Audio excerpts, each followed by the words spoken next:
My rebuild took a while, good while, through whatever you want to call it, guts, determination. I managed to meet up with a guy called James Cracknell. He's a double gold Olympian and one of the best endurance athletes that England has ever seen. Whether it's through my bit of guts and determination that he threw me a lifeline in business, resulted a collaboration, co-created, built, made a new brand called Ridge Monster. It's made from the mountain, and you can see that on ridgemonster.com. And yeah, you can also see bitey bars.co.uk, which I co-built with Brian Blessed.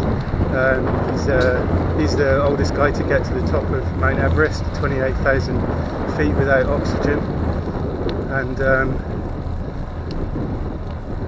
yeah, so just check me out on jasonperkins.co.uk. I've got a subscription there which you can join up to as well, join up with me in the power of never giving up. Alright, cheers for watching and thanks. Alright, see you, good luck, bye.